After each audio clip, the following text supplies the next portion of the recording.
How's it going, everybody? Today I'm going to be cooking thick cut pork chops on my Traeger. They turn out awesome. First thing I'm going to do is kick my grill up to 375 and get that preheating. Sometimes I put them on before it reaches 375, but today I'm going to wait until it comes up to temperature before I get them put on. We make this all the time and we really like it. So here's the thick cut pork chops I'll be using. I'll be using 3 seasonings. Going to be Cosmo's Dirty Bird, Cosmo's SPG, and ground black pepper. And then on my wife's, she actually likes the Daddy Hinkle seasoning. So I think I seasoned that bottom left one with her Daddy Hinkles and black pepper. And on the other 3, I'm using the 2 Cosmos and the black pepper. You can season these up pretty good. They're thick pieces of pork chops, so you're going to lose a little bit during the cooking process. So first I'm hitting them with the Dirty Bird right here, and then I put a little bit down on the tray too, just so I can get the edges of it and dab up any leftover seasonings that I might have missed while I'm sprinkling it on. One of the big things with these things is using a good temperature reader, which I'm going to show you a little bit later on. I don't like guessing. Ever since I've used the really good thermometers, it's really made cooking a lot easier. There's no guesswork. You don't have to touch it and wonder. You don't have to cut it open early to make sure it's done. So get a really good thermometer. One of mine actually broke, but I still have a wireless thermopen that works pretty good. But eventually I'm going to need to get another one here pretty soon. So Dirty Bird's already gone on. SPG, now black pepper.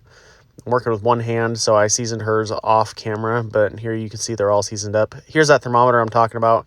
That's the piece that goes out with the meat, and then that's the piece I'm touching right now that stays inside with me. So it'll tell me when it's done too, so I can leave it out there without having to touch it. This thing really is awesome. I'm glad I got it. It comes with 2 thermometers, so there you see meat's 43 degrees. So got them in here at 375. That's the wireless piece I'm talking about. The other piece stays inside with me. Gonna get these going. I don't go by time. I just go by temperature, but I'd say these took anywhere from half hour to 45 minutes. Here we're at 126 degrees, so I'm gonna go back out there and flip it. So here's where we're looking so far. Again, I would estimate probably about a half hour of cooking at this point. I didn't look at the time, but that's just my best guess. You're gonna have to watch yours as you go if you don't have a temperature reader, but really this makes it an easier process. So here I'm going to be getting these things flipped, and then I'm going to wait until I'm up to temp. And for me, I like them around 155. 145 would be done and be fine, but here about 149, which is good enough for me. So here's how they're looking when they're completely done. There's other ways you can make these better, like adding barbecue sauce or something and letting them go a little bit longer. But I would have done that earlier before they reach temperature. So, because if you overcook these things, they can get pretty dry. So this is a perfect temperature for me, and they turn out great every single time.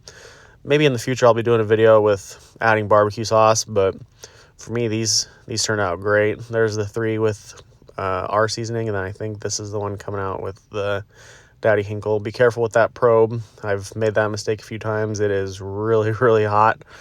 So yeah, these are how they look, and this is the plate I'm going to be eating tonight. And I'll do a video later on this easy baked potato that you don't have to use an oven or a Traeger for. And then I cut it off camera because I only had one hand, and this is how it turned out. So hope you guys enjoy that. It's super easy, tastes great. If you like this video, please subscribe, and I'll see you in the next video.